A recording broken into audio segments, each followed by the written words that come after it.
This podcast is brought to you by lineupmedia.fm. Welcome, Soulardians, and this is Marcus Boston. I'm Cecil W. Adams. And we want to thank you for listening to another episode of the Soulardians. And you can find me at Marcus Boston 314. You can find me at Cecil W. Adams on all platforms. You can pick up your merch, Soulardian merch, from buyjack.com/the Soulardians. You can also go down and support Colorado Bob Ship of Fools at 3457 Morganford Rd. We would like to thank you and ask you to like, share, comment, and have your friend listen to the Soulardians. And we would like you to enjoy the show. Peace. We act like this a studio, this really just a trap. The fuck is fucking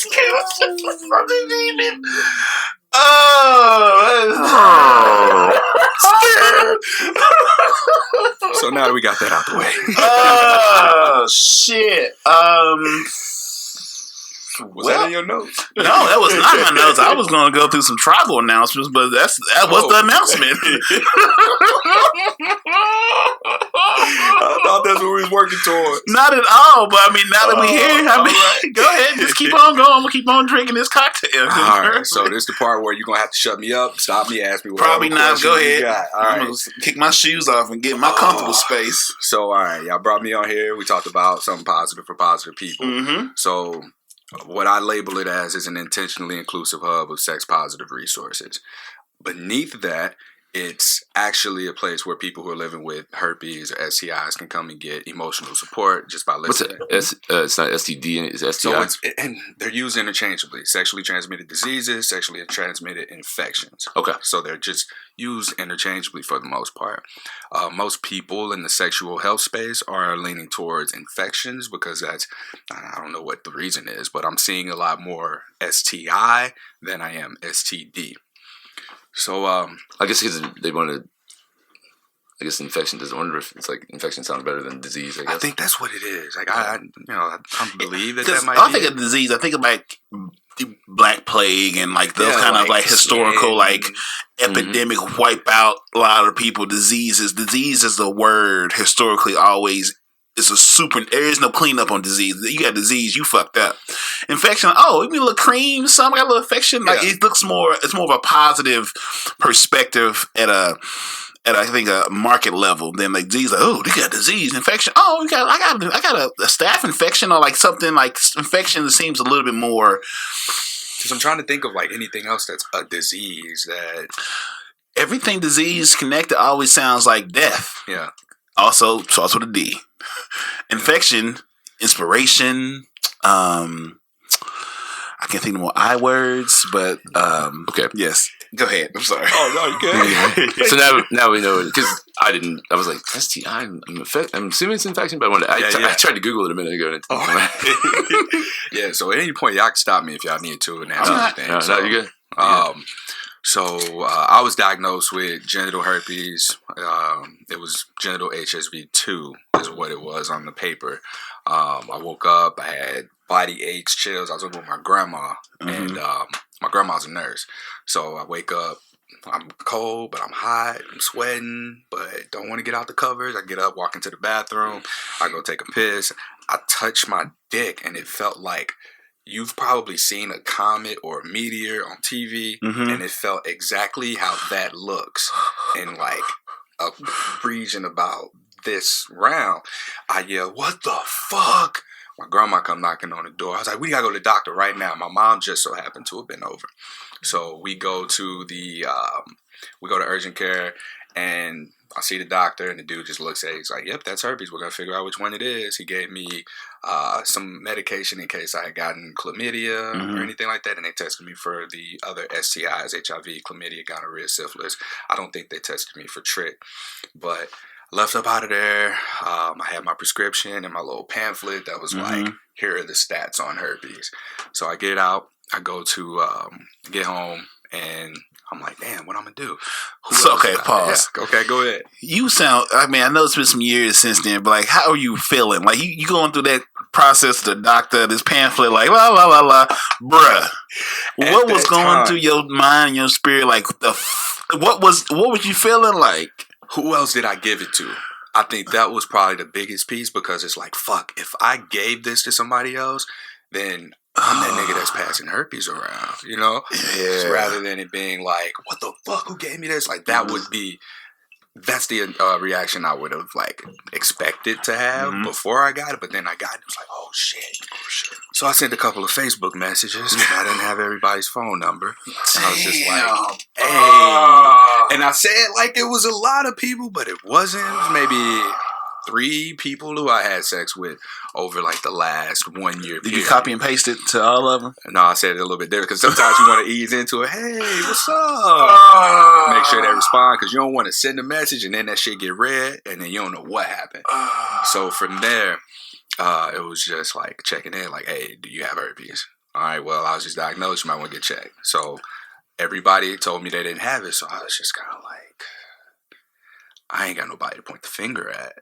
So that just left me with me. So I had to do my own research. And I think that this was where I started to really get back into working out too, because I was playing college football. When I got done with that shit, I was like, I'm done. No more lifting, no more running, none of that. Yeah, that's why when I get done with basketball, I was the same way. That's why I blew up to 307 pounds. That's what happened to me. So I got up to like 270. Right. And I think I finished playing at like 240. Right. 240 was my finishing weight. So part of me thinks too that not being active, like I learned everything about herpes after I got herpes. So where'd you get it from? I don't know. Oh man, you a champ. You are handling this well. You are handling this, I don't know, well. Let's keep in mind though, it's been 7 years since I was diagnosed though. So like I had time. So no one you slept with has it, just you. Somebody could have been lying. That's on the table, but God, everybody I asked I ain't fucking no more. I ain't fucking. Well, here's the thing too. Like I didn't realize this until after I had gotten it, but might be me. I don't know.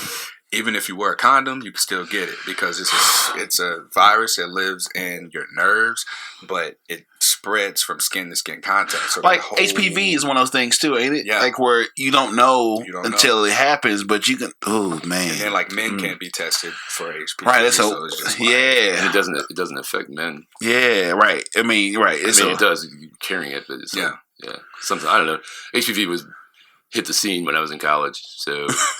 See, like, and when I heard about HPV, the way that I heard about it, it was from women who were just like, oh my God, I got HPV. And the way that they said it was like, oh shit, that must be terrible. And then when you learn about it, it's like, okay, one, there's a vaccine for it. And for most of them, many of them, I don't want to say most. We talked about this before. They didn't have it when I was in college. They didn't have it yet. But the guy came out with it. He ended up winning the Nobel Peace Prize for it. Yeah, in science, yeah. Yeah, we talked about that last time. Yeah, so it's just one of those things where condoms don't cover up the whole area. No, that's not. And what I learned in high school sex education was this shit was trash. Smell an STD. No. You can see an STD, or STDs hurt. So who the fuck's gonna want to have sex if they have an STD, right? Some big booty bitches out here, though, man. My Instagram feed is. But back to you, I'm sorry. But yeah, so nobody to blame. Everybody said no. And I was just kind of like, all right, well, we're going to figure out how to manage this shit. Damn. So I ended up doing some Googling. I didn't just Google herpes. That's the worst fucking thing you can do. Oh, that's some stupid shit I'd have done. Yeah, you Google it. Cecil, hold me. That's people's reaction. That is legit people's reaction to it. But then put this rubber suit on. Right? No skin on skin. Not the hazmat. Not the outbreak monkey. No. I'm joking. But I Googled like, all right, how to manage herpes. And the main things were, it said avoid peanut butter, which was bullshit to me because it doesn't apply to me. So there are 2 main proteins that are known to trigger an outbreak, and an outbreak is a visible expression of the virus on the affected area. So to give you an idea, the herpes virus either lives in the top of the spine or the base of the spine. That's just where it lives. And whenever there's a suppression of the immune system, it's able to express itself. So you get oral outbreaks or you get genital outbreaks. Like cold Fever, sores, blisters, cold sores. Oh yeah, okay, Yeah, that's herpes. So if someone has oral herpes and let's say they're in a monogamous relationship for years and years and years and they're doing oral all the time, their partner comes back and they're like, yeah, I have a fucking herpes outbreak on my genitals. The other person can be like, well, you didn't get it from me because I only get cold sores. That's bullshit because herpes is herpes. Yeah. Shit. Carry on. So I figured out, arginine and I forget the name of the other one, but these are that's one of the two proteins that are known to be associated with herpes outbreaks. So triggers it. What are the foods is in? Like you said, peanut butter? Peanut butter, like certain protein shakes you'd want to just read the label. Fuck you, Smoothie King. Well, looks like I'm giving up protein. But that's the thing, though. It affects you if it's in your system, if you're positive. So backtracking real quick, I had gotten tested because, and this is another funny fucking story. My senior year in college, I thought I had herpes, and so I was like, "Oh my god, I got an STD." I get into the clinic. I even told my coach in meetings, I was like, "Hey, I gotta go." What port was you playing? What port? He said, what sport? I was playing football. What port was you playing? Football. It was football, so we were in our meeting, and I was telling my teammates, I was like, "Hey man, something ain't right." He was like, "Man, you better go." I was like, "I don't want to tell him. Like, I think I got an STD." So I just told him, I was like, "I gotta go." He's like, "What's wrong?" I was like, "I gotta go to the clinic." And he's like, "All right, go ahead." Been there, player. Holla. Tell him I said, "What's up?" Take my punch card. Here's what's funny. So I get into the clinic there on campus. The nurse looks at my dick and she just goes, That's not an STD. It just looks like you've been really busy." Now, mind you, I ain't had sex in 6 months, so you know. So I wasn't satisfied with that. I was like, this look like herpes. So at that point, sir, were you jacking off so much that she felt concerned? Like, sir, that was you gonna leave some skin on this motherfucker? That was what it was. Yes. Give it a break. That was what it was. Too many curls. Because okay? every time, I remember during that time, Lil Wayne kept dropping the fucking drought albums. And I was like, damn, we on the same drought here. It was on 6. And I was like, there's a correlation. I love the mind. He's correlating these mixtapes that he's not fucking nobody and beating his dick raw. That's hilarious.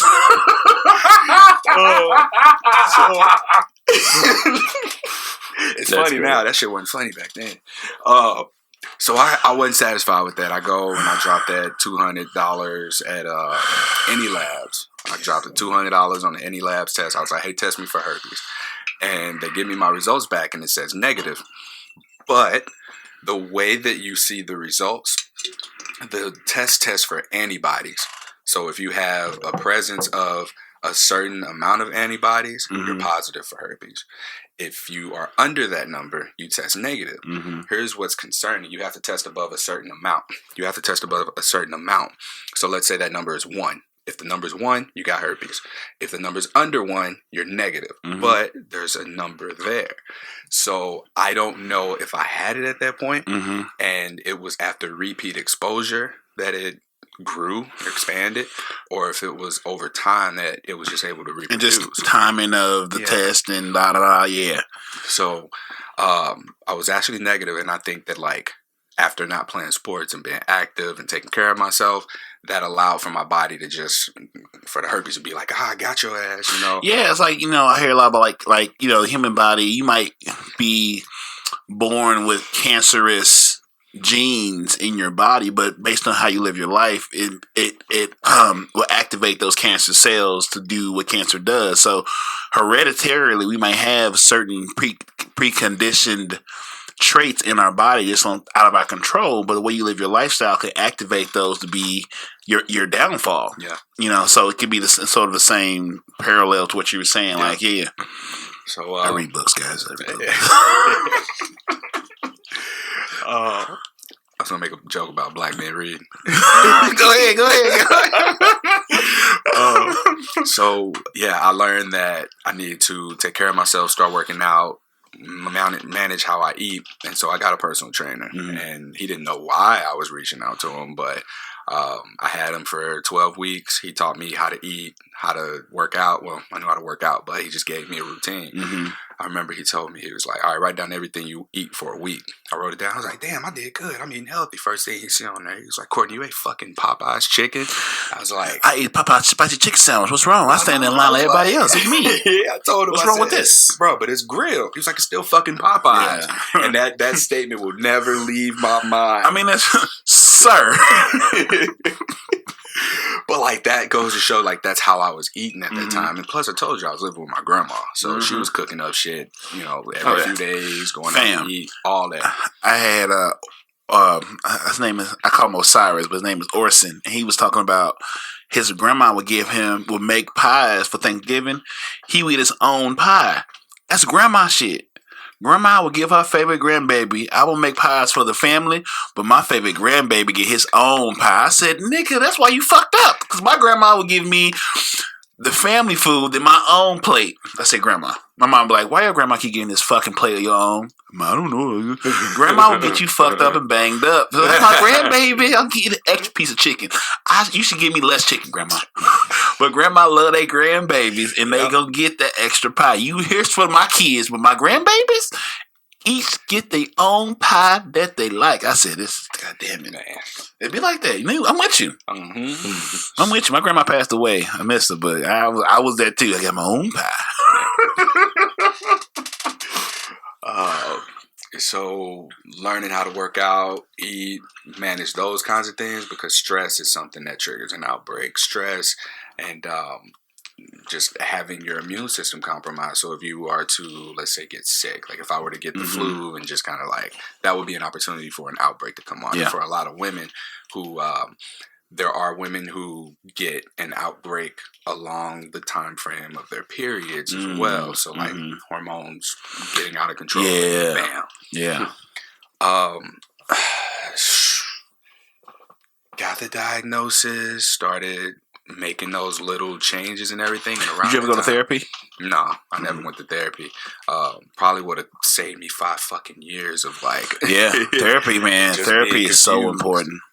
Therapy is so important. And see, but during that time though, at that point, because I think there was like a sudden turnaround time between when you were crazy if you went to a therapist and when it was a healthy I would just say the last 2 years, especially in the black community, being okay with saying therapy. I do therapy, you can watch white people shit. Yeah. That we would say. That's what it was. You crazy? That's what white people, you better pray on it. No, this white Jesus ain't gonna fix these problems, okay? Grandma, I get it. No, I need to go talk to my doctor and get this shit out, because we just don't have the mechanisms and the opportunity to work out our human PTSDs and shit. Like, we need those conversations. I've been blessed to have white friends and like be able to have conversations with them and their therapists. And then I got to college, I had my own therapy session. It was me just talking my shit. So like, podcasts in a way is also a form of therapy. Oh, I agree. When you create the environment to be so, but like growing up, white therapy was like white people shit. Yeah, white people shit. We don't go to therapy. We just pray on it, reach some Hennessy. Like, that's not gonna fix these problems we got. Go to church. You're not just supposed to push your problems down. No, that's not it. There. No, just keep pushing down.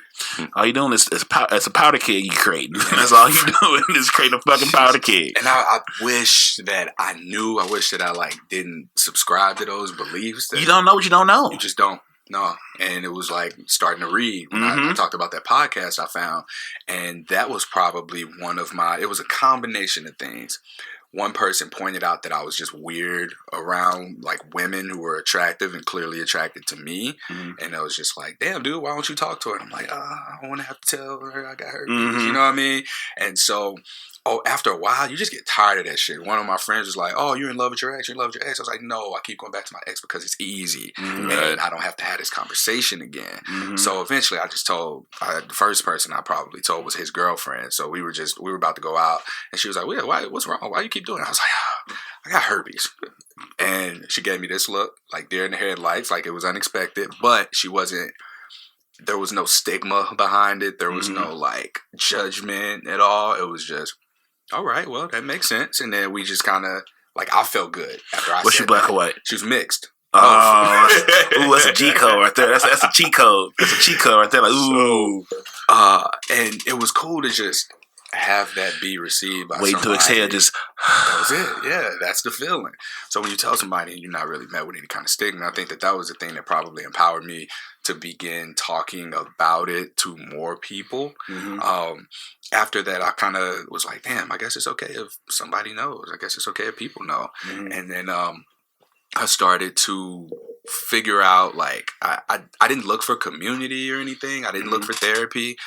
At that point, I think it had been 4-ish years that I was diagnosed. And so I began to, like, look for different communities or, like, Google herpes dating. And I found that there were, like, dating sites where people were living with herpes. I got on that bitch and slayed. I quit. This is Soulardians. I'm out. I quit.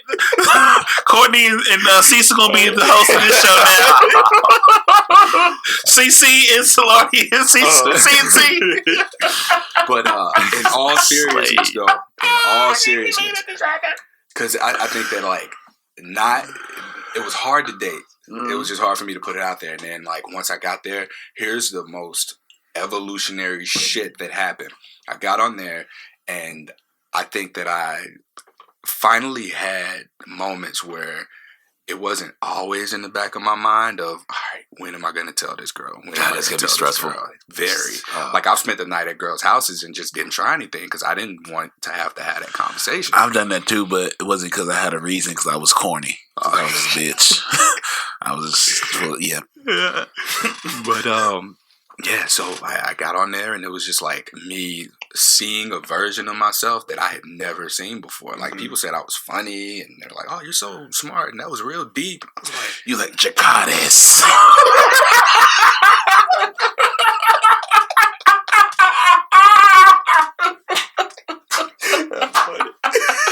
You came back to Western Road. You went to Western Road, the fucking 2 dragons was like, burn this motherfucker down. Dracarys. Wow. oh, I'm crying. Oh, shit. Welcome to the Positive Playground. y'all edit out these like periods where y'all just start crying, laughing. No. Absolutely not, because I'm not doing it. Oh. No. This is what it's going to be. We roll with it. We roll with it. All right, I'm with it. So, yeah, I started to just get feedback about my personality and who I was, like, without having to think about that. And so I started to socialize with my friends, and I'd be so disconnected from them because it's like these complete strangers that I'm socializing with who know about my status, I feel more connected to them than the people I've known for years, you know? And so I was like, damn, I got a decision to make. Like, am I going to keep doing this? At the crossroad, yep. So at that point, I was just like, you know what? I'm going to just start telling my friends, you know, like one by one. One of my buddies, he told me I was playing Madden at my grandma's house. He was playing at his place. He was like, man, I got to tell you something. I was like, damn, what? He said, I got kids on the way. I was like, damn, what? He was like, twins. I was like, at least it ain't herpes. And that was like one of my first stories. He was like, oh shit. And then he told me, he was like, hey, well, so-and-so got it. Like, y'all, why don't I hook y'all up? I was like, shit, set that up. So we started dating for a little bit, and that didn't work out for other reasons. But that was the kind of positivity that I was met with after I began to look for community, which you started to speak your truth. Yeah, that was it. Just speaking your truth. And I know that shit sound corny and it's overplayed, but like that shit is real. Yeah, the truth don't need no motherfucking backup, because the truth is the truth. Exactly. And so when I was on there, and I told you, like, I was having time of my fucking life on there. He was like, bust down, thought you on bust down. Bust down. Well, here's the thing, dude. Like, I started dating outside my comfort zone too, because now it's like, well, sir, what does that mean? You started dating the whites? Oh, no, I always dated outside my race. Sorry, yeah. I try to make it up by myself. Sorry. No. So I've always dated outside my race. when that was a thing, like college was probably it, and it was just really limited. You know, you gotta, I need this feminine energy. Where I'm gonna get it from? Yeah. It's like, oh, you paying attention to me? You like what you see? Hey, what's Becky up? with the good hair. But I got on there and I started like just you look at people differently. Like people begin to show you who they are. You know, and it's a dating site, so yeah, you see this or you see whatever they want you to see, but at the same time, like you get to see people on a deeper level. Yeah. So from there, like you learn better to interpret things too, like your interpretation of things, your relevance to wordplay and usage, all is vibrated at a higher level than it was beforehand. Exactly. Yeah. Mm-hmm. So I'm becoming like my own awareness of what else is out there started to just kind of expand, and in that process of seeing like what else is out there and that I have more options and that my world wasn't as limited as I made it, there were also people who were in there who would post on like the public blogs and forums about how miserable they are and how they're never going to be able to date or have kids or no one's going to want them, and how they wanted to end their lives. So just kind of bringing it back to something positive for positive people. Like I think that this was around when it started, was when I started to see it, and I'd be like, hey man, it's not that bad. Worst thing you can tell somebody who's suicidal is it's not that bad. Yes. So I learned that, and I love that wallet. Don't get him started. Oh my God! Yeah. You see, we got the shield up. Oh yeah, and they got the black over. Got the Black Panther. He's watching you. This episode is sponsored by Marvel, right? Disney Plus. We need that all day.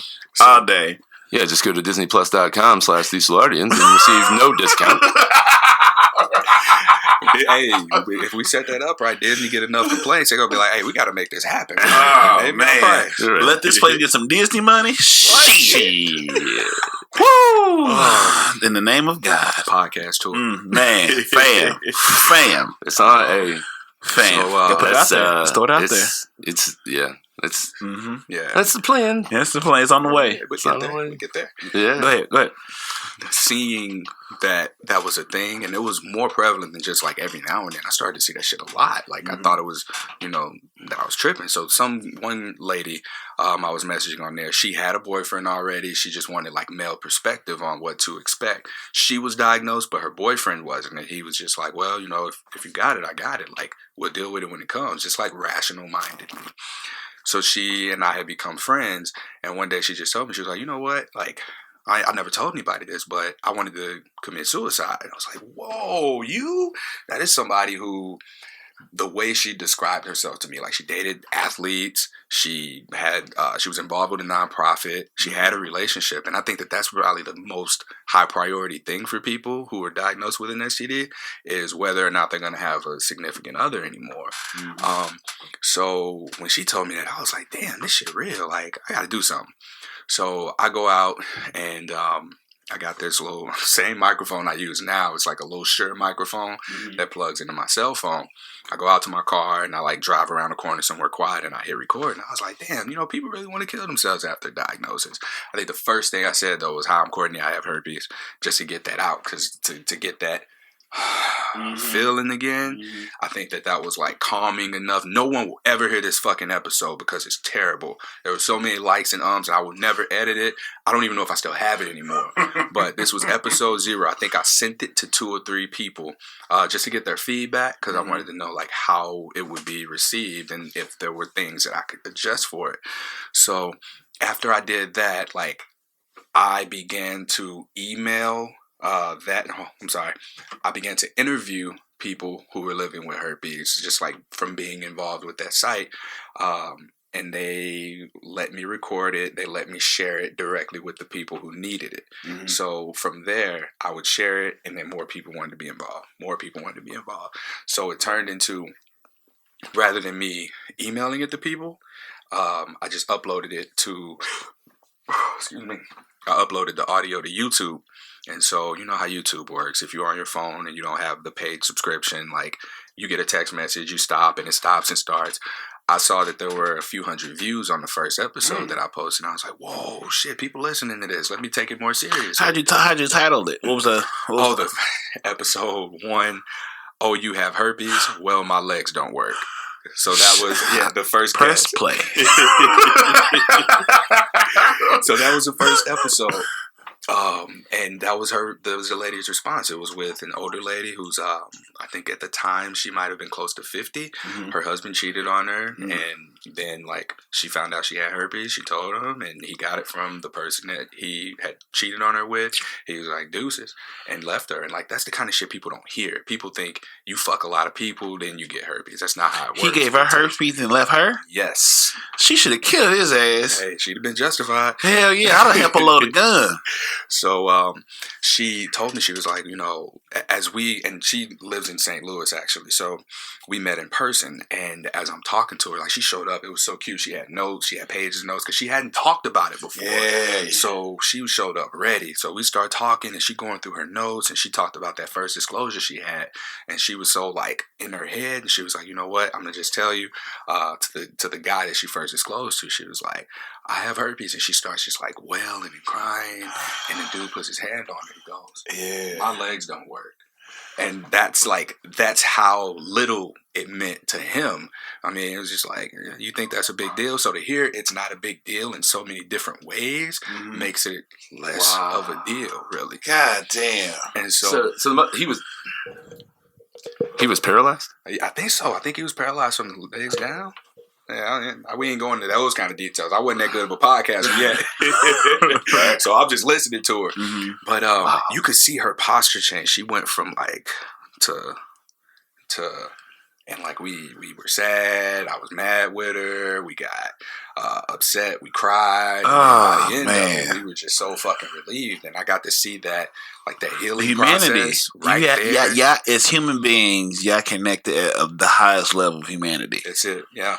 And so when she got done, she was just like, wow, you know, I hadn't talked to anybody like that before. And I kept her anonymous and everything. Of course. We just used her first name. Yeah. But later, like I come to find out, like she's talking to people in bars about it, you know, just educating. If someone says some stigmatizing shit, she's like, well, hey, listen.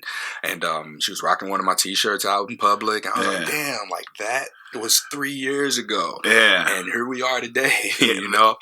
So after that interview, I started to post the interviews into like there's like communities of people who are living with herpes who just like, you know, just are seeking community. So just like there's a meetup for everything, there's a podcast for everything, same thing here. And so I shared the podcast episodes there. More people want to get involved. My second episode was with a non-binary, polyamorous, queer, kinky person. I'm impressed you kept that together. This was a lot for me at once, and I was like, what the fuck did you just say to me? Can you please repeat that and like describe those things? I don't know how I speak that language, but everything you said. Like, tell me, please. But what they CC, you need some help on this part. Okay. But what they were date raped. So they were date raped. Oh, and shit. What they explained. I'm not even drinking. I'm just like, They explained how it was important for them to treat the trauma. So you're not going to be able to just deal with the herpes and the stigma.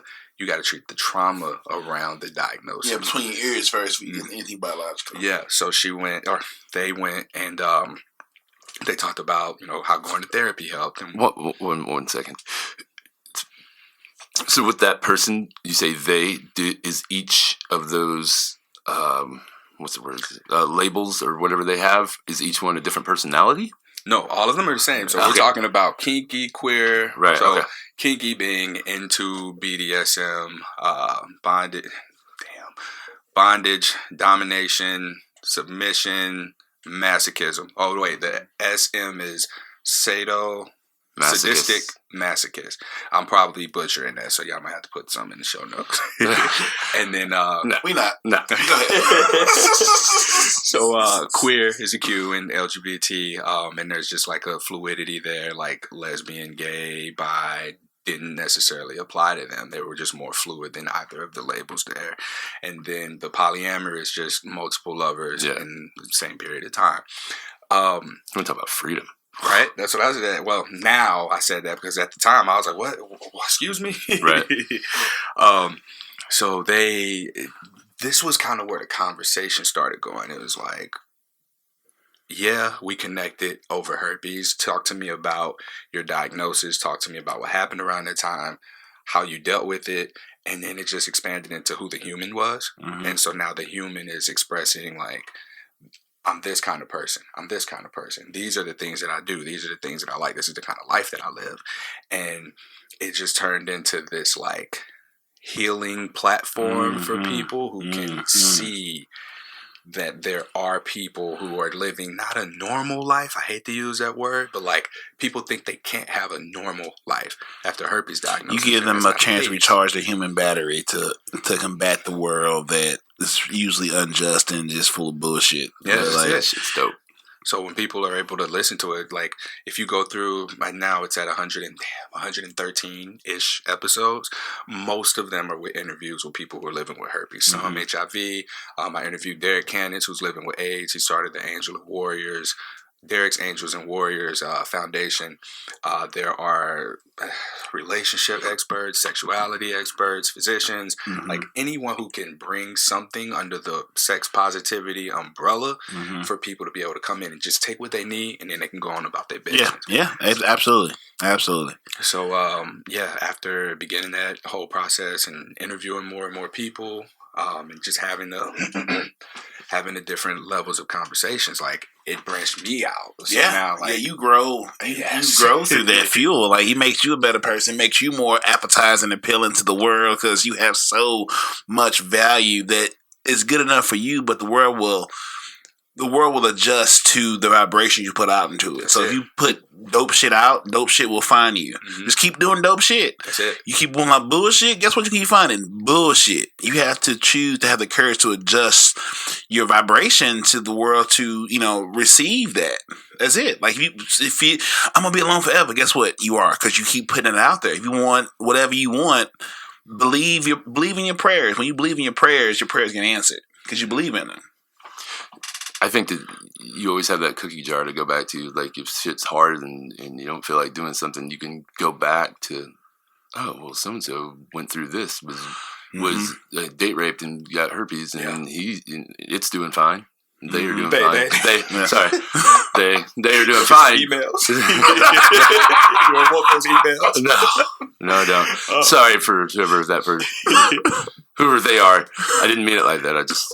lack of vocabulary. I don't read enough, apparently. But, just being able to go back to that and just being, take inspiration from that. Like, man, you think shit's hard? Well, at least my legs work. Yeah, that's it. And I mean, like, one of my more recent episodes gave me perspective on just how deep this goes. So most people will tell you that the worst part about herpes is the stigma behind it. Like, the things that people assume about your character. And episode 97 called Normalized Dysfunction. I had a lady on there she's 25 years old, and then trigger warning, this is about to get really heavy for a second. Oh shit. So we talked about her being diagnosed with herpes at 15.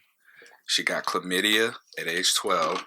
She was molested at age 6 by a relative. And at the end of our conversation, she said that the one thing that probably would have completely changed the way that she turned out and how her life went was if shame wasn't present in her household. Because when she was diagnosed with chlamydia at 12, the conversation was, we ain't gonna talk about this. And that's like that's the black shit. Like that's the poor, marginalized, impoverished communities. Yeah, we just gonna pray about it and not talk about it. Yeah, but here's the thing too. Like the whole environment was just toxic because we're talking about, like, she said that she got it from a 40-year-old man at 12. You know, like how fucked up is that? We're not gonna address that I got raped in this family. We're gonna keep going.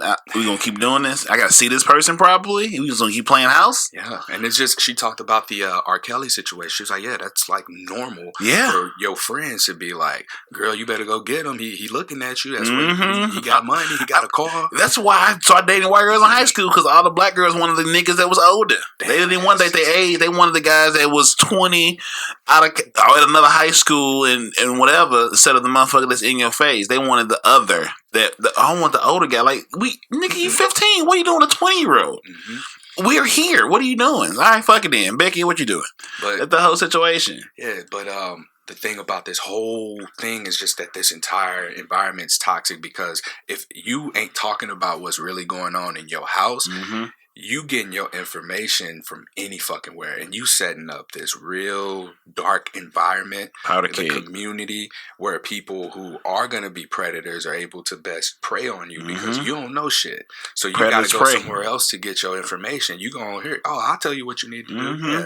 Oh, you old enough to be having sex? You ready? You can tell. I mean, as men, we know who we can pull over and who we can get shit over on, who we can't. We can look at you and like, oh yeah, I can get over on her. She don't know no better. And then you know the ones that, she on her shit, somehow work a different angle. Yeah, I'm going to go over here. Yeah, so like this whole stigma, shame thing, it's so much deeper. And like it really comes down to sex education, I think, more than anything else. So if we're able to get comprehensive, honest sex education in these impoverished communities where they're only teaching wait till marriage. You know, like what kind of bullshit is that? Are you gonna test drive this car in 2019? I might not like you. Fuck out of here. Abstinence, motherfucker! You crazy? I got a smartphone. I'm not abstinent shit. That's it, man. And we that episode really opened my eyes to seeing just how like race plays a role in resources, education, all of these factors. Knowledge is power has been the key to civilization since day one. I'm not gonna go down this rabbit hole of information, but like knowledge is power. What you don't know will kill you. Like there is a value in doing a little bit of research and expanding your horizon, expanding your environment, because so much things I've learned and experienced because I was like, you know what, I don't know shit, but I'm gonna go out and see what happens. And then on that path of I don't know shit, you learn some shit. And then you just, this is the same way you can go down a rabbit hole of bullshit. You can go to the same rabbit hole of fascinating information. Like I can't watch reality TV because history is so much more interesting. Like I'm currently on a documentary about Judaism and like understanding the human role and like how do we get to how we look at religion now and where they come from, because this shit didn't come out of nowhere. There's receipts out here. We don't have all the receipts. We have enough to have a good, idea of what it is. And also we have to understand that when we do history, we're still interpreting through somebody else's eyes and their understanding of, well, if I'm in the 17th century or 16th century finding black artifacts, well, that's in the height of slavery. So I have to understand this man is being funded by probably someone that's profiting off slavery, but they're interpreting what they're finding in Egypt, Nubia, whatever, through this lens. So they might not be understanding it. This issue. They might not be understanding it because of the world they're living in. Capital is still capital because nothing works without being funded. So when I'm embracing this information, I have to understand, okay, let me just be open-minded to information, then interpret it accordingly. Yeah. And then just put supplement information to understand, okay, cool, I get it. It's still capitalism. It's still history, but like I damn near want to have a kid just so he can be an archaeologist. I want to have a kid just so he can be an archaeologist and do a documentary that has a black person finding shit. Like I love docs, but I'm like, ain't no black documentaries nowhere. Ain't a Howard, ain't a Clark Atlanta nowhere. I'm like, someone can we give a black man a brush and a pick and just go out there to dust on some shit and find me something? It means something different, but I enjoy it for what it is. And it means something. Now, history is so fascinating. When you know where you've been, you have a bad idea where you're going. Exactly. Yeah, I used to not like history because I'm like, what the past got to do it right now? And this was me in school. Mm-hmm. You know, now that I'm an adult and I'm seeing things like I'm reading up about herpes stigma and the origin of it. It's like herpes been here before humans, you know, and the stigma is fairly new. There's a couple of articles that have just recently been released talking about like how the kind of, if it wasn't herpes, it'd be something else that was stigmatized, so that pharmaceutical companies could create a solution to the problem. And yeah, the money's in the symptoms, not the cure. That's it. They learned from the polio. Ooh, we made money from polio since 1920. We get this bread, but we string this other shit out. We can get some money out here. We got the cure for cancer, but cures don't make no money. We can keep y'all sick just enough for you to do a fundraiser and we get some more money. It's a dirty game. Civilization's a dirty game. And then you still have people in 2019 that, I'm not going to vaccinate my kid for fucking polio. We started.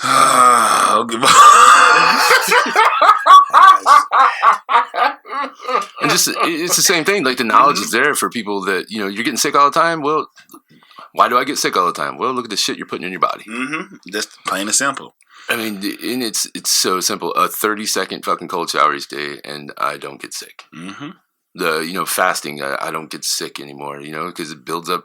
I'm not an expert on it, but the information's there. The information is there.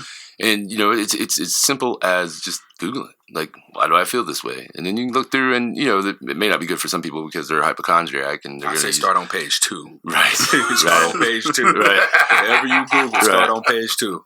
I mean, you know, I used to be that guy that got sick all the time. And, you know, and then finally I was like, fuck, man, I'm tired of feeling like this all the time. Waking up just feeling like shit. I'm tired of buying cold drugs and sinus drugs and drugs and drugs and drugs. Not the good drugs. I mean, even just each day taking 6 deep breaths can help your stress level and bring it down, because stress is a choice. Yeah, like you choose to be stressed out, because a lot of shit that stress you out is pretty much not important, and you can get it. Stress is a choice. You choose to be stressed out. I know there's an outlier of people who don't have a choice. Correct. And some of the stuff that I've read lately has been referencing Holocaust survivors and how happy they could be because of where they were in their mind, how they looked at the world around them. The world around Perception them was fucked up, but this is really like where we are our most free. This is really the only place we are free in our mind, how we choose to interpret, react. Our perception of the world around us is really the reality that we live in. Fucked up shit's just gonna happen, unfortunately. One choice can change your reality.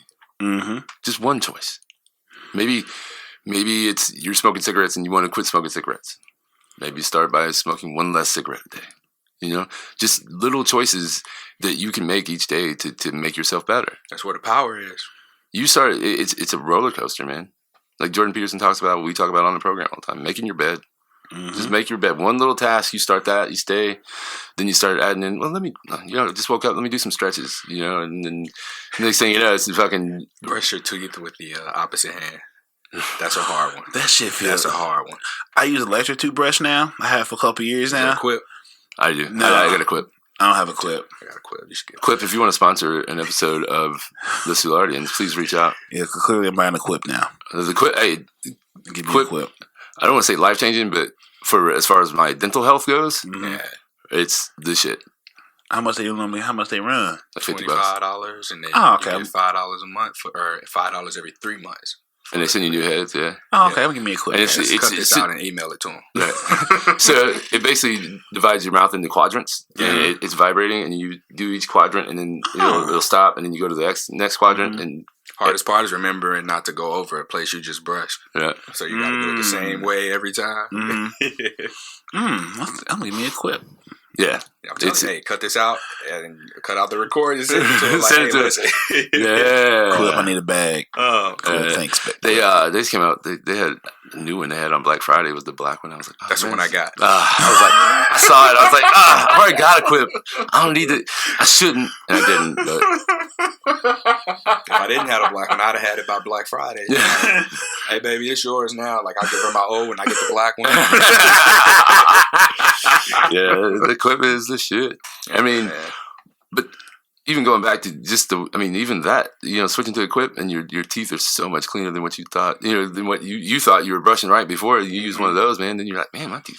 Now, is that what actually happened, or is that the advertising working? Because I hear that shit in every podcast. It's like, maybe is my mouth really clean there? Because it's the power of belief, right? Like you hear something enough, you start to believe that shit, and maybe your vision just changes a little bit. Right. A placebo effect. Oh, maybe I am healthy. I am making me feel like I can stop a bullet. No. That's just the marketing department. Would you not stand in front of that gun? Thank you. I don't know. I think it does because I know I'm brushing my teeth longer periods than what I used to. For sure, I used to. Yeah, just out. And then the tips they give you is like, you only need a little bit of toothpaste. I spent so much less on toothpaste. Yeah. I feel like I've been left out of off the cool table right now. Yeah. You gave them the whole documentary. I thought I was doing something. Y'all may feel like I ain't doing nothing. It's just another thing, like going back to starting your day, make your bed, stretch, brush your teeth with Equip, and you know your teeth are clean because you've taken the extra time to do it, or not even extra time, the amount of time you're supposed to. And Equip is QUIP. Mm-hmm. Yep. Equip.com/the Soulardians for your discount. And email them and tell them the code doesn't work. Oh, that's great. That's funny because it's true. I mean, now that you're in the fitness business, and I haven't been in the fitness business in a while. I want to say wellness. Like I feel like wellness, fitness now is a little bit different. So I'm a personal trainer at Given 100, 5648 Persian, St. Louis, Missouri, 63112. Given100.com/the Soulardians for no discount. You're gonna have to send an email to the website when you see that doesn't work. Just Sorry, man. Being that guy. Yep. Yeah. Do you see in the wellness industry now that everything's kind of? I've noticed a change. Just from YouTube and everything I watch and Google and all this. It seems like people are becoming more. Let's just say more well. They're more conscious of fitness now and wellness. I don't know. It's kind of like somebody in the industry still. For me, it seems like it's all around. Everybody's doing stuff, but I could be wrong. How do you feel about? Do you think that people are becoming more aware of? Awareness is probably the best word, and I think that people are now seeing that it's not just about how I look. It's not even just about, I'm only going to fit this into my macros. Like now it's people changing their lifestyles, not necessarily changing a piece of their lifestyle. Because you don't have to work out twice a day, 6 days a week, have a rest day, eat 5-6 meals a day anymore. Now we're finding all these different things that work for different people. And it's really just making the choice, making the commitment to the lifestyle change overall. So be that working out 3 times a week, 4 times a week, and then just being more mindful of the food that you're putting in your body and how you're going about your day, like little things like sitting slouched in a chair for 8 hours a day, not doing any sort of physical activity a day.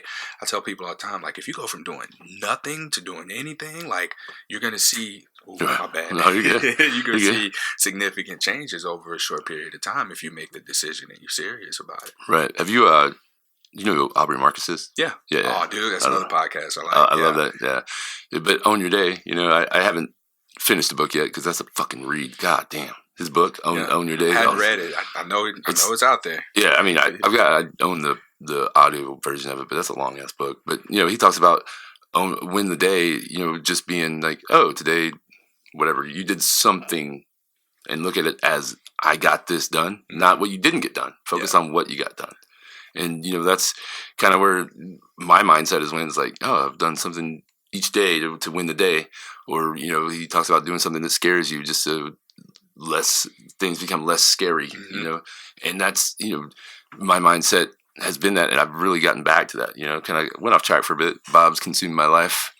But I'm learning now that got to keep doing what got me there, and just taking to another level. Man, when you start to look at things like that, like, this got done, you start to look for more things that got done, and you're programming yourself to look for more of the accomplishments, the positives, than you are what we've been socially conditioned to look for. It's like, oh, I wasn't good enough at, I could have been better. You know, we can always do things different. And one of the things that I've noticed, one of the things I've tried to implement in my life is like, I never want to look back on something and go, why didn't I do anything? Because that implies no action at all. Whereas if I look back on something, I want to be able to say, damn, why'd I do it that way instead of this way? Because that implies something was done. It may not have been done to the best of its ability or to be as efficient as it could have been, but I did something. And when we could start to like just keep that in mind to do something, then that'll take us to a whole nother level. Improvement. Like, what did you do to improve yourself? Not what you did to make yourself worse. You always look at what you did to improve. And, people always, look at the reasons why they can't do things. Show up. Right. Show up that's to the fucking thing. Some people are like, oh, that's 90% of it. No, that's 100% of it. Yeah. Show up, that motherfucker, man. Mm-hmm. And even if you show up to the gym, let's use that as an example, and you're like, damn, I don't feel like being here. If you get there and you really don't feel like being there, then leave. You don't have to be there anymore. But you got there. Discipline, man. Discipline is freedom. Mm-hmm. And that's, Ooh, wait, who said that? Jocko Willink. That's right. All right. Discipline is freedom. And that shit reigns true, man. And, people are always looking for mentors and all this other shit. The people that mentor my life, who I model my shit off of, I've never met and will never meet. But I just pay attention to what they're doing. Yeah. Just switching over. 2019. Right. Just switching over to vegetarian. They're like, oh, so you're doing it off a show you watch? Yeah, because the show made fucking sense. Bro, yes, that did it for me. And I mean, it's a process. I could probably just fucking stop doing it, but it's really challenging to have to learn how to undo something that you've been doing for your entire life. But yeah, the Game Changers documentary that had me like, oh, so you're telling me that the animals are eating the protein that we get from animals, they're getting from the grass, so we're plants. So basically, when you go vegetarian, you're cutting out the middleman. Yeah. So when it was put that way, I was like, okay, I can do more of this, and then just like meat can be every now and then thing. If like should be a treat. Yeah. Treat your meat. Earn your meat. I even thought about meat. Because I have this passion that I want to get back to. When I was a kid, I loved to hunt. Hunting. I mean, since I love, but it was cool. I think now maybe the only time I'll eat meat is if whatever I kill or catch or whatever. But even then, like, I don't know. It's just a thought. It's a whole like ecosystem. Just like the way that we overconsume everything we overconsume is fucking up ecosystems, systems. I read this book called Consciousness in Action, and it talked about how there's a whale, I don't remember the exact name of it, but because we're hunting whales and whales are going extinct, or dolphins, it was a fish that eats these shrimp, and the shrimp live in these ice cap. No, I got that backwards. So the ice caps, glaciers or something somewhere, they're starting to melt, and this serves as a home for a particular kind of shrimp that hides from the whales that eat these specific shrimp.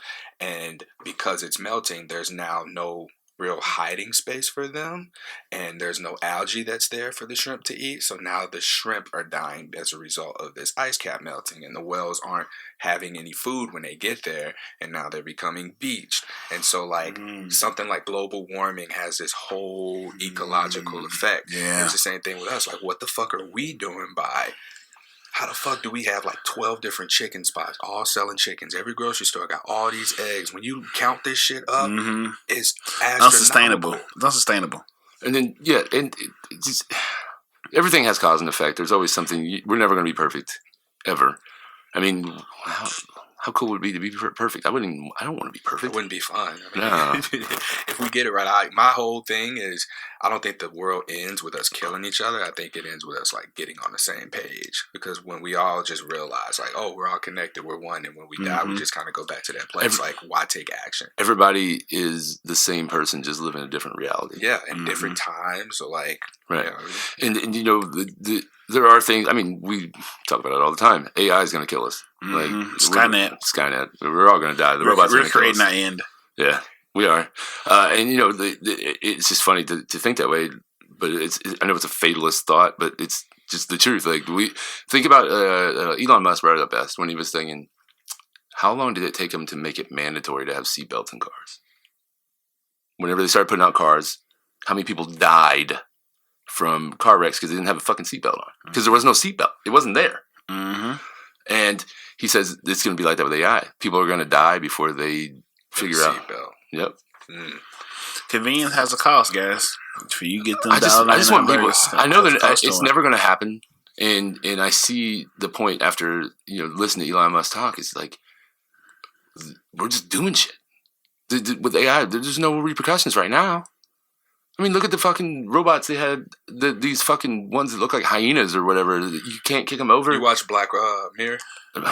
Yeah, man. It's just those little dogs are being used by police departments as like drug robots. Mm-hmm. But that's where it starts. That shit fucked me. Yeah, up. That Boston. What's it called? Boston Institute is making Boston Dynamics. Boston Dynamics, owned by Google. Yeah, of course it is. I mean, it's like, hey, wait. I'm telling you, man. Like, yeah, it's perfect when it's used by the good guys. Yeah, right, exactly. We've seen the movies, always good. Cause it's always that scientist that has the good intentions with their experiment, but it's always the capitalist that finds a way to maybe turn this wholesome machine into a fucking monster. Like, we've seen this movie. It comes from somewhere, guys. It comes from us. There's thousands of years of history of us humans having good intentions, and then one person has a spur of human gluttony and greed that turns a great idea to a fucking empire killer. Yeah, you don't hear nobody who just want to get their mama into a house who comes up with these kind of ideas. There's always somebody who's like, more. Who had a bad instance as a child and their whole life is hell bent on, like Shazam.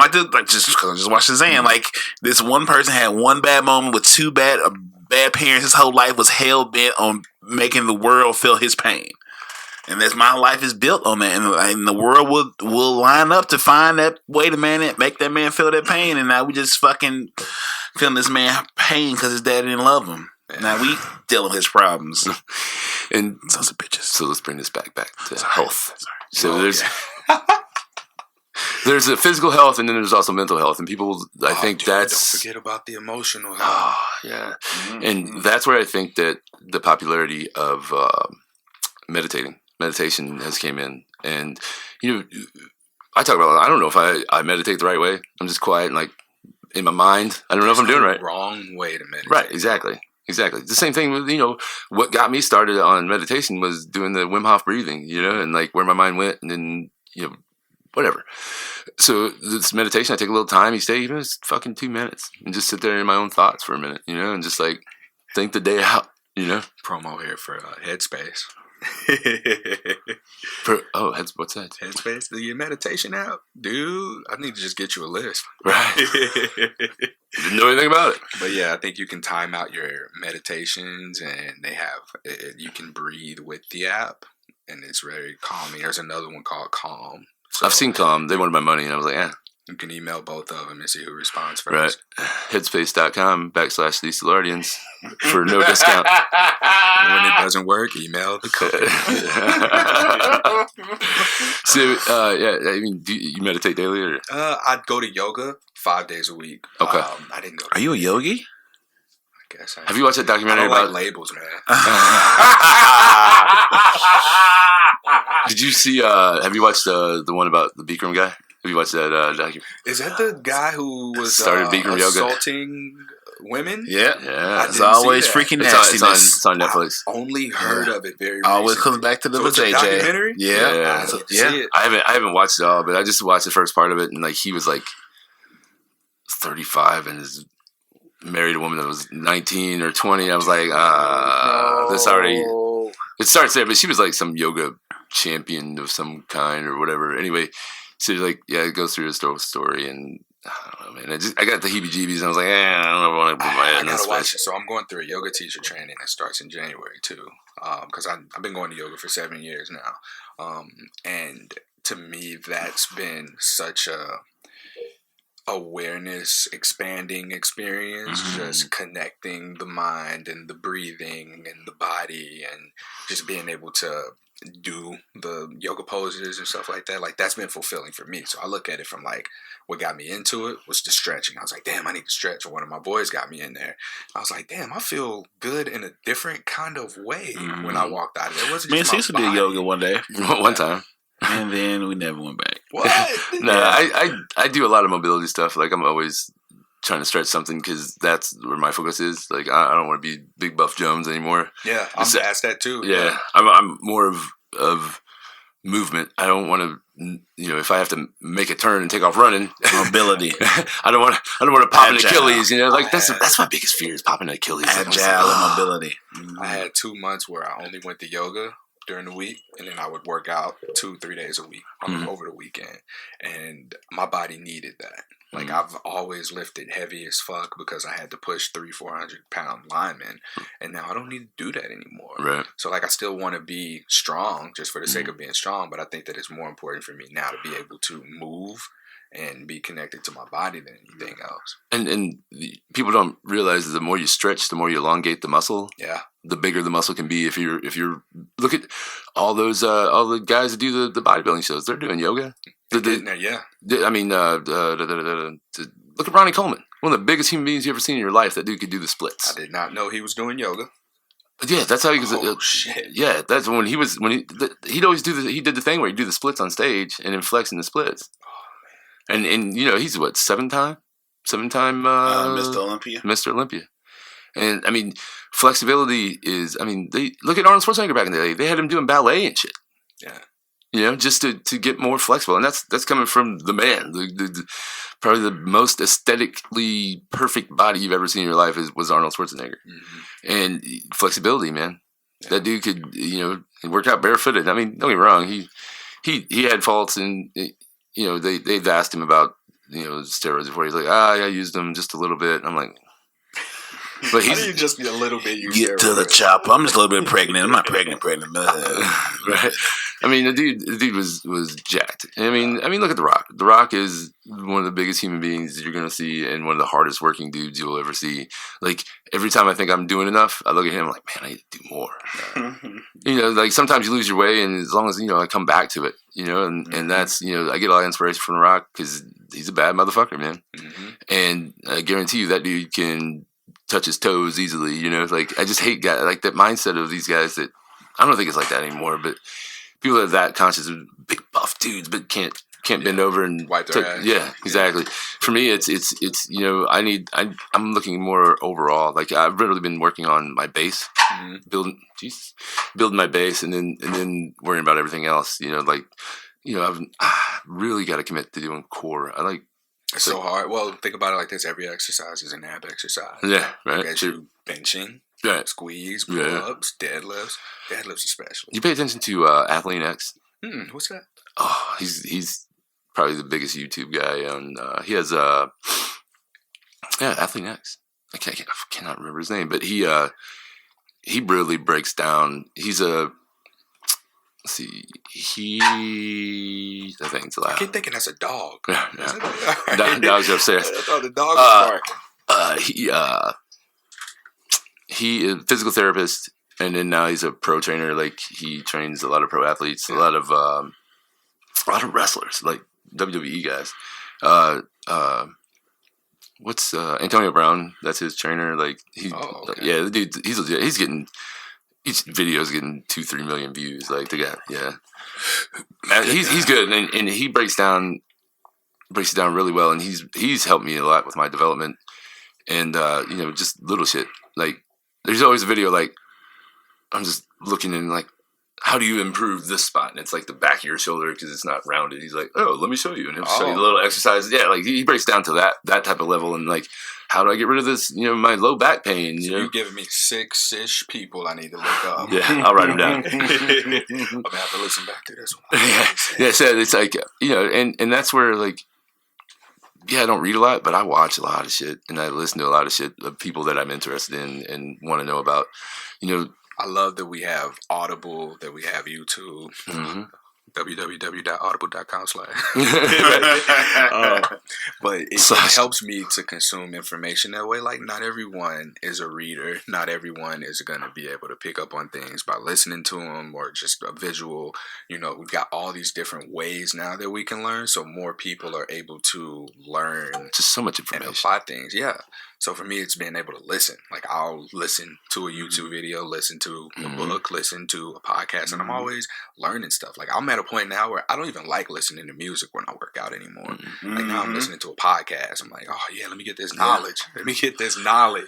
You know, like when I'm on the treadmill, like depending on like if I need to send some emails and you know because I'm doing the steady state cardio now, you know.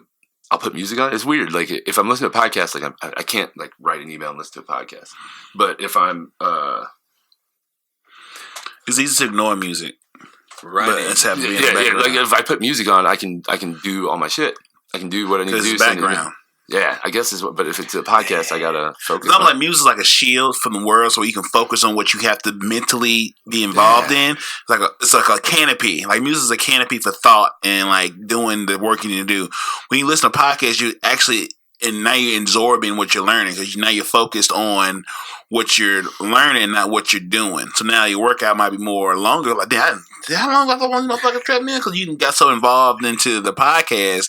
So now the treadmill, the workout's the canopy, and you're locked into this information. And your body working and doing the body thing. Your mind is like it's a win-win. Yeah. Your body's working, now your mind's working.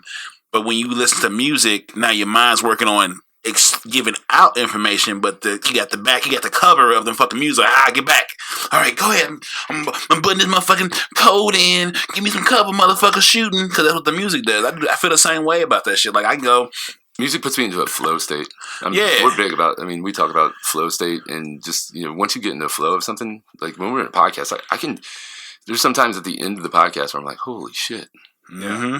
Like, oh, that's what that was. You kind of stumble a little bit. It's therapeutic. It is. Yeah. They talk about getting the vibrations out. Mm-hmm. That's why people love to sing and how they feel in a good thing when they're singing and they're dancing. You're getting vibrations. You're making vibrations. Mm-hmm. You're releasing whatever tension you have by moving around and talking. And that's what podcast does. Is you're getting the vibrations out, getting everything out, and depletion of the oxygen in your blood, which helps you be less stressed and what have you. We can go super nerdy with it if you want. Oh man. If you look at things like let's go from the universe. We're talking about a big ass expansion that started from a contraction. Like that's how everything works. If you look at the heart contracts, expands, contracts, expands. That's what we do energetically. Like we go through shit, and then we release it. And like you just mentioned about it being like a therapy kind of thing. Mm-hmm. Taking it back to what you said earlier about like that white noise, that noise in the background. Mm-hmm. I think that's where meditation is. Like we're getting so far away from the importance of meditation. The meditation should be that white noise. We should be able to be comfortable in just silence, but we are so uncomfortable in silence. It's like I have to be stimulated by something, and that's where all this, the anxiety that we get from being still is supposed to come from being overly fucking stimulated so we can do something about it. Think about how easy it is for someone who is sitting in silence to just create noise, right? But think about how hard it is for someone who has noise to silence it. Shouldn't it be the other way around? Mm-hmm. And that's where like that whole healing space, the meditation comes in. Like when you silence the shit around you, what's supposed to be going on is made clear. Like that quiet whisper. And hard reset. Mm-hmm. And I know I'm going to butcher this, but somebody was talking, I'll think of it here in a minute. But they were saying how anxiety is the same as excitement. Meaning, like, if you, like, I don't want to do this. I'm so afraid to do this. If you change that to just excitement to do it, you won't have anxiety anymore. Speaking of the body register, like, the body, what you're saying with excitement and anxiety, the body register physical pain at the same frequency as emotional pain. So the body doesn't know. Like, getting shot and having breaking up with somebody you care about, for the body, it feels the same. Yeah. So it's that same equilibrium are the same parallel. So like it's just as much as like you need time to heal from that emotional pain as much as you need time from healing from that broken leg, because the body register is the same way. It has no distinctions. Like when you put something out in the universe, you have to put it out with a level of clarity and precision, because the universe don't know that shit. All the universe say you want this, you like, yeah, I want that. I didn't want it like that, but you didn't say that. You said you wanted a bad bitch. You didn't say you wanted a bad bitch that can read a book. You just said a bad bitch. You have to be very concise with what you're praying about, because the world will align to what you put out there. So you have to be mindful of be careful what you pray for, be careful what you wish for, because you have to be precise to understand what you want, because the world will align to that. Yeah, manifestation. A bad bitch is a dog. So, I mean, you got a dog shit. Exactly. And you wonder, how did I get this bad bitch? Because that's what you wanted. This is what you wanted. I mean, so you got what you wanted. Within a year of me saying that I wanted to buy a bar, I had a bar. Man. If you sit down and you write out all the shit that you probably said you wanted at some point, and then write out what you actually got. Got my books. Oh, shit, all right. I was like, what y'all doing? But yeah, like. He's like, oh, shit. Looking through, because I got about 10 journals. That was another thing that I started doing, was just journaling. And I would write out, all right, I'm feeling a high sense of anxiety. And here's a perfect example of like alleviating that anxiety. I was going to go house sit for someone for 10 days. In California. I was excited because I get to go to California for 10 days. I was anxious because I'm not going to be working for 10 days. So it was like, man, something's wrong with me. I don't know what it is. So eventually I sat and I wrote, and I was like, oh shit, I probably shouldn't not go to work for 10 days so that I can just kind of hang out for 10 days and feel guilty the whole time I'm fucking there. So I ended up just hitting the lady up. I was like, hey, I can't do this. And I felt so much better. And people like sleep on the power of just journaling or bringing into awareness. Like when you put it out there, it's real. And when it stays in here, like you don't take it seriously when it's up in here. But when you put something out, like think about personal training, for example. If you have a personal trainer, like you're telling somebody, all right, I'm committed to showing up on this time and this day, and my energy exchange is going to be the money. Like I'm paying you for me to show up. So I'm committed to that. And everywhere that we invest our energy, like that's where we're going to get whatever return. Yeah.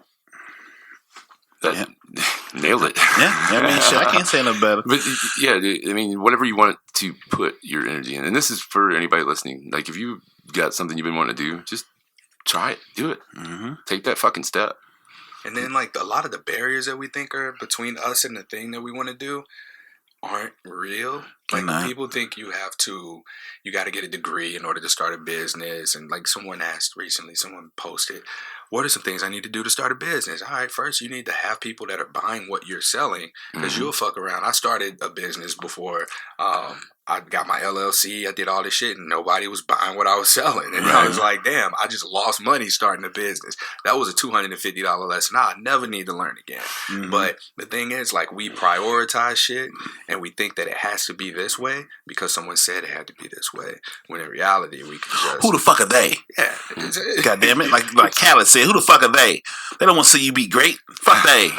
So, and like people all the time are like, oh, we want to start a podcast. And, I need to, it's going to cost money to start. Man. No, you can literally take your phone out without a mic and just hold it up and start technology podcast. Technology. Like all this shit here, we don't need any of it. Literally, this laptop can do everything that we bought it because I like to buy stuff. It's more my problem. It's more. We needed it. If we would have just saved the money, we could have got the one we wanted. Yeah, but I didn't know the one we wanted existed till we didn't realize we saw it. Ooh, there you go. Like as you start doing shit, you realize what else is out there too. So like this wasn't anywhere to be found before, and until y'all created it, it wasn't there. Yeah, so like this space that y'all created, like this community that y'all are fostering, this tribe, there you go, tribe, and that's what it's all coming together, and just patience Patience is so important. Patience is the key to life. Patience is victory. I think that's been like the biggest lesson from the universe for me. Like I thought that I was patient, but I'm tolerant. Like I can tolerate other people. Tolerance is external, and patience is internal. So it's really hard for me to be. I'm not patient with myself. I'm like, oh, I got to get this done. I got to do this. But I don't expect from other people. It's just more of like, here are the standards of how I treat myself. How I'm going to be treated by the people around me. And if you can't match that, then all right. For me, I respect the God and the devil in you. So we gonna get there one way or the other. There's two wolves, right? Mm-hmm. The good and the bad wolf. Yeah, I respect both of them. We need them both. Feed that good one just a little bit more than you feed that. That's it. When we talk, I miss talking about that. But is it hard to keep that evil wolf hungry? He's needed. I need that bad guy. I think that there's dark side. Everybody has a dark side. I was just saying some shit. No. We need the Joker as much as we need Batman. The dark side, I feel the dark side all the time. I know he's there. Like somebody does something directly to me. The dark side is, hey, let's go rip this fucking dude's arms off. But I'm like, no. I hear you over there. You just stay. There's a place for that. Like, yeah, there's a place for it. And you know, another study I was listening to the other day was where they had these people and they were trying to figure out tolerance levels for sticking your arm in this cold water, right? And you know, rage wouldn't be a thing unless it was a thing. There is rage in people. And so what they found was the tolerance level for every person that was there, how long they could keep their hand in this ice cold water. And when they get to that point, so they had the standard, say it's 5 minutes. Every time they get to 5 minutes, they'd be like, all right, I want you to yell and scream and just release, rage out to keep your hand in the water. And they figured out that when they got to that stress point, they just raged and they were able to stay in it longer. Because they weren't thinking about their hand being in the cold water. They were just screaming and letting shit out, getting out the stress they had in their body of this. So that's how rage can play into when you're doing things physically or you're doing things mentally because you get pissed off. It's okay to get pissed off. I think it's okay. I don't let it consume me. But if I'm in a situation where it's like, it's me and another guy on a fucking treadmill and we're going to see who can go the longest. All right, Will Smith. Right, exactly. But that's where I get it from. I should have said. It's like Hulk. Will Smith said. Yeah. I mean, the rage is there, and I don't think you should be scared of raging out, in fear of it. Be friends with it. Know it's there, and know that rage is a part of you, and it's there. That's where we run into trouble when we aren't aware that something's there. Like I'll say, people who deprive themselves of happiness are making everybody around them miserable.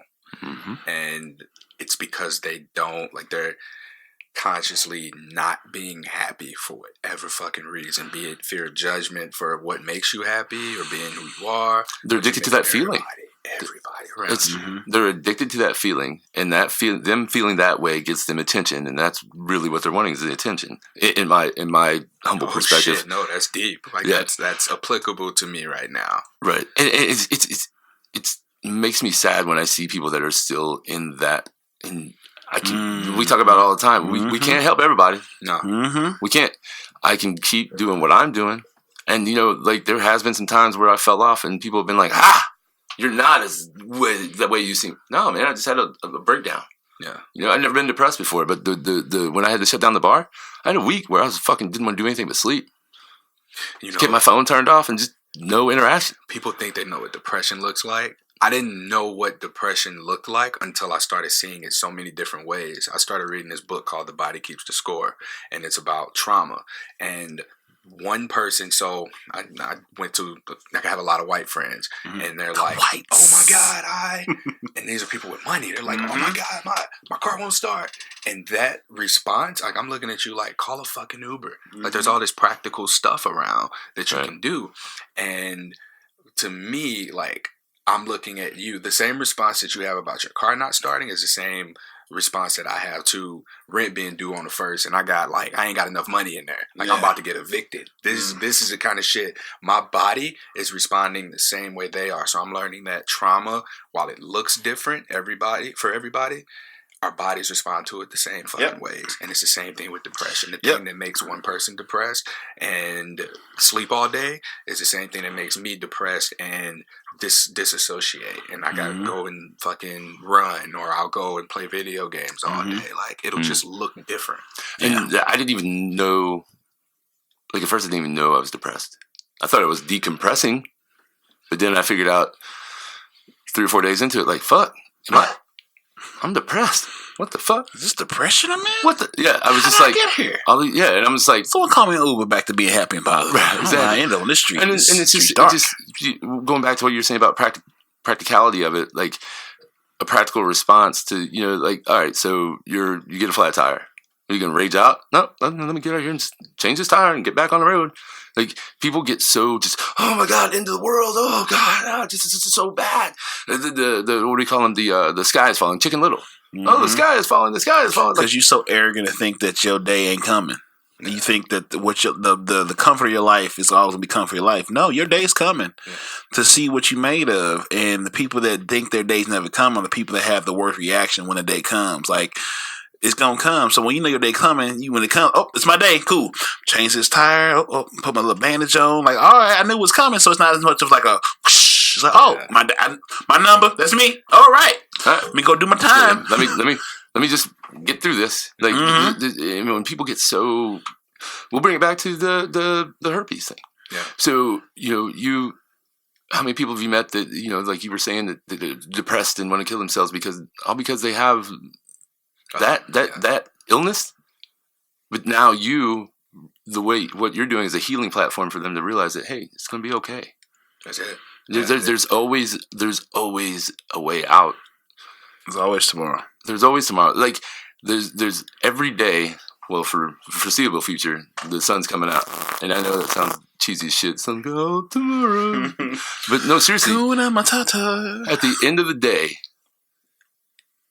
you're going to wake up, and your next day is going to be a restart from the day before. And time heals all. I get it, but when you're always thinking about something to be depressed about, that's the mindset that is going to kill you.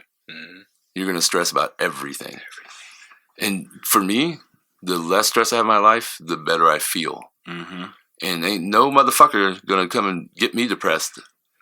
You're not going to be in my circle. You're going to be, I'm not going to forget about you. You're going to be my friend. But when I figured out that you're always spouting negativity, I ain't hanging around you as much anymore. You can do that shit over there. The power of choice. We choose to allow that in our space. Like Oprah Winfrey says, I am responsible for the energy that I bring into the room, and I'm responsible for the energy that I allow in my space. Simple as that. Yeah. So, I you know, Marcus and I started figuring that out when we started the podcast. We were just like, man, you know, look at the people that were with us when we started. Now look who's around us now. The whole shit has changed. It's a whole different cast of characters. But by choice, like, just us choosing to go to that meetup that day, us choosing to make an effort and make a conscious decision. So I'm gonna make sure I have everyone I met at that room and that room after that always come through and reach out and promote their stuff. And like, we made a choice to make that part of our platform. But even before that choice was made, we made that choice from the jump. Like, we're gonna get to a point where we're gonna meet people and we're gonna show them the value of pumping them up on our shit. And it goes back and forth, and maybe they will, maybe they won't. But like, that's how you really build an empire, is through that. That's diplomacy is how you build empires, not through war. Because I mean, war happens. You want peace, prepare for war. But most of your sustainable empires are successful and make a legacy because they know how to be diplomatic and build with other countries to build empires. You know, if you look at any sports on the surface, it's about competition. But what makes teams great is the collaboration within the team. The chemistry. Offense versus defense of the New England Patriots. They're collaborating and making each other better so that when they go out to compete, yeah, they're competing, but it's that collaboration that's really fueling the success that they're having. And it's just like that with anything. You know, if people are able to come together, collaborate, it's going to supersede any sort of success that you can have from just being competitive with one another. We can do more together than we ever do alone. And, you know, if you're feeling down and something isn't going right in your life, go help somebody. Go help somebody do something, and you won't even worry about that shit. That was the most healing piece of it for me, was like the thank you messages I get. Every now and then. I've learned that the greatest compliment to me is just thank you. I try to thank people every chance I get. Whenever I hear thank you, I'm thanking people for telling me thank you. So thank you for thanking me. That's it. Yeah. I want to say thank you very much. Oh, I thought it was too. I think I'm in love. Thank you very much. That's some powerful shit. Like, you see people who go through some sort of a traumatic event, and then when they're at a good place, they go out and help the same people who are affected by the same thing that put them where they are. And that's how that works. Like, if we were all hurt people, and heal people. It's when people are like, I've been doing this, but you're learning something. Like, we're learning podcasts, and we're not good at it, but we're still trying to show people. Like, and people are always afraid, like, I don't have anything to help them with. Motherfucker, if you just go and say hi to them, have a conversation. I got nothing to say. Have you not lived a life thus far? Have you not been through shit? Like, everyone's been through more shit than I've been through. I've made it this far without going through a lot of, like, real shit. But I know there's value in letting a platform for people that's been through shit to share their story. People that've been through shit. And it's just, learning to teach something that you've been through. Whether, maybe you only been working out for a month or whatever, a week. But if you have a friend that doesn't work out, like, hey, I've been going for a week. Why don't you come with me? Or, hey, I started this podcast. I don't know what the fuck I'm doing. You want to come not know what the fuck I'm doing with me? And that shit, like, my whole life changed whenever we started doing this. Like, I don't know. I mean, I don't know if I would have been able to keep up with this. Like, the back end stuff that he does, like, they're like, oh, well, why don't you do this? I talk to him. I don't know how to. Support systems are so key in anything that we do. It goes back to the competition, collaboration. Nobody can do anything on their own. Teamwork make the dream work. Courtney, give you a closing remark, because we're going to close this down. We'll be here a goddamn night. It's 2 hours and 45 minutes. Oh, man. All right. What closing remarks in regards to what exactly? Did we just set the record? No, y'all had for this one. No, my shit's run long because my shit's messy. That shit is. I'm messy. I can't even. Yeah, I enjoy this. He goes down these. I get to my feelings, and that's a whole different situation. I just let the crazies run wild on my show. I have no kind of fucking. He's like, we're just gonna turn this on and let's just talk. Right, mine's a real playground. I'm like, that's why I'm having issues now. Technically, trying to get the video over places. Anyway, right. So, give us your closing remarks and any lasting thoughts, statements, where they can find you, your socials, how they can find stuff. Man, so St. Louis, locally, I'm a personal trainer at Giving 100. You can come check us out. Great workout. Go to giving100.com. You can set up your training session there. And then as far as the podcast and the nonprofit goes, so Something Positive for Positive People is a nonprofit organization that serves as an intentionally inclusive hub of sex positive resources aimed to not destroy, dismantle, end stigma, but to give people who are affected by STI stigma the tools that they need in order to navigate a positive diagnosis. So that can be someone who needs help with dating and disclosure, or they need just to really safely take in information, real experiences from people who are living with STIs, and be able to take the lessons from their healing processes and apply them to their own. So for people who might be dating someone who is positive, this is a great place for you to get information. The whole Something Positive for Positive People platform, nonprofit organization, is just here to be a support resource for people. So you can follow me on Instagram at HOnMyChest, or Twitter, Tumblr. I'm on Reddit at HOnMyChest. It looks like on my chest. The go.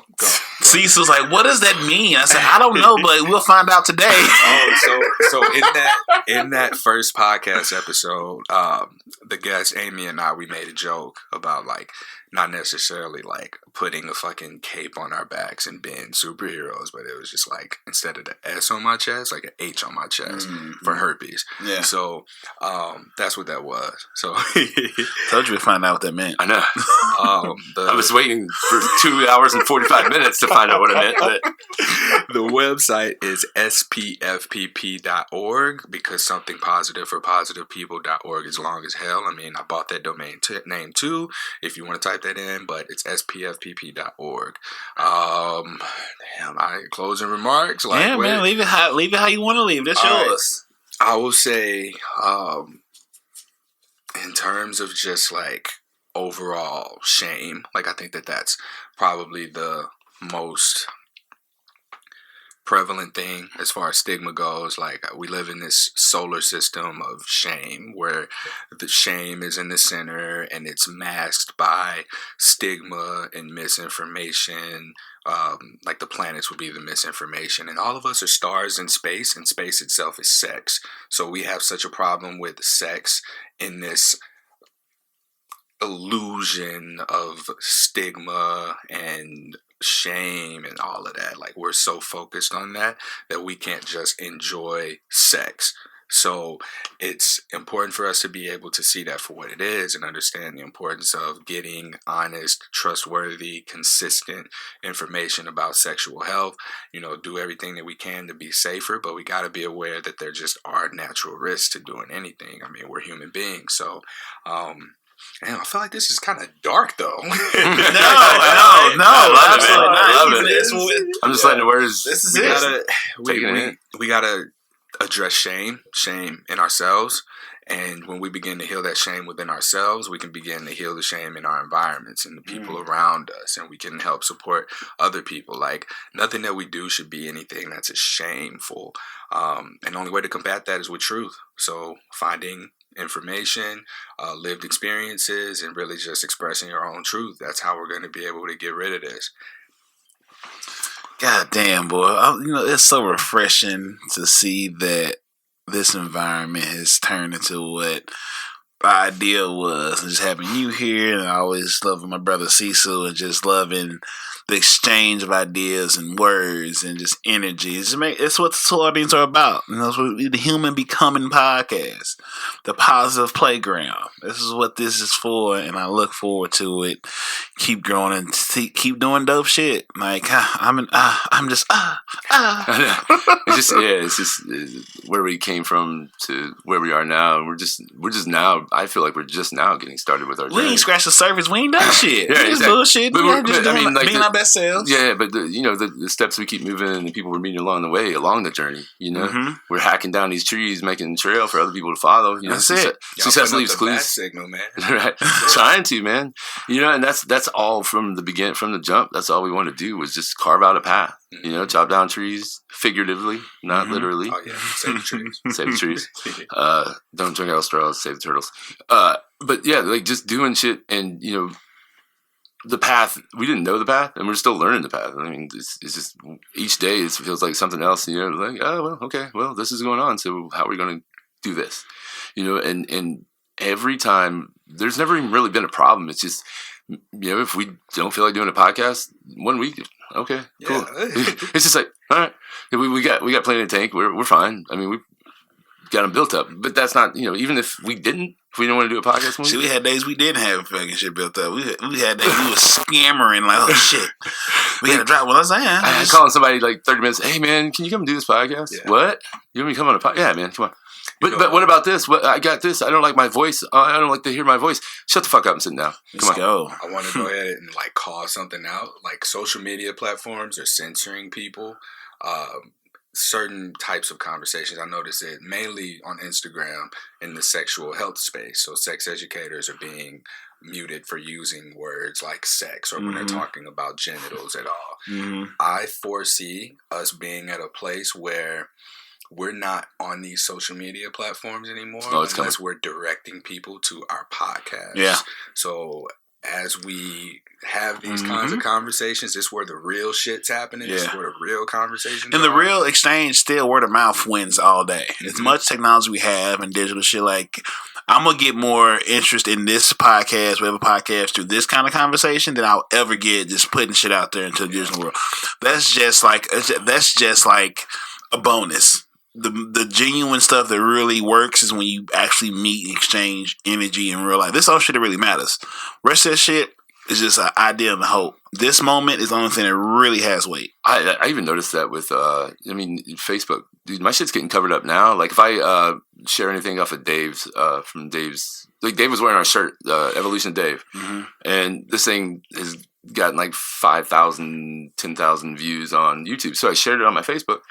I got 1 like on it, and anything I put up, there's always whatever. There's a ton on there. Now all of a sudden, this video that I linked in my Facebook, get the fuck out of here. So then I did it again with a different video, none. Yeah, and I'm like, I'm on their fucking algorithm now. Consumers are what is really. That's what they're highlighting. They're highlighting more consumers than they are producers. They want you to spend money. And then I don't even know how to post on fucking Facebook Live or where the fuck it is. The videos on there, like and IGTV about it. Yeah, I don't even know how to, like that shit is like they want you to put the videos on there and share. Well, make it easier for me to put the fucking video on there. The max. Yeah, and then they I know they don't want you leaving the website because they get paid by the longer people are on there. I got it. But it's just frustrating, and Twitter's the same shit. Like you can have hardcore porn on Twitter, but man, you fucking put somebody in a box. You call. If I was going on Twitter right now and be like, oh, I liked Bruce when he was Bruce and not Caitlyn. Yeah, I would be in Twitter jail. Yeah, all because of a statement. Not even I like Bruce or I like Caitlyn better as Bruce. Not even putting last name in there. I can get suspended on Twitter. Like I can go on. That's why this is still putting the feet to the pavement. Still the best way to be. Until they get here, they're gonna have to listen to a lot of fucking podcasts to censor podcasts. Yeah. I don't think they never will. I don't think they can. No, fingers crossed. Because as long as you have understanding of all the tools and the machines, you'll be fine. Like so it's important to have your own websites. It's important to still work and build a home in your community with showing up. Yeah. Showing up always wins. Man. Showing up. So the lesson of this show is show up. Show up. All right, we want to thank Courtney for coming to Cognac. Oh shit, I almost lied. Oh, wow. I'm so sorry. I was like, we need to put the wow. Wow, I am trash. I want to thank Courtney for coming for being a new Soulardian to the tribe. God damn, I am. Hey man, thank y'all for having me. I really like this. It's fun. You can find me at Cecil W. Adams on all platforms. You can find Courtney at Something Positive for Positive People on IGs and the socials until we get rid of their ass. They ain't get rid of us, we get rid of them. Damn it. And I'm going to close this out with our usual scripture. If the kingdom of God is in you, then everywhere you go, you should leave a little bit of heaven behind. Say it again for those in the back. If the kingdom of God is in you, then everywhere you go, you should leave a little bit of heaven behind.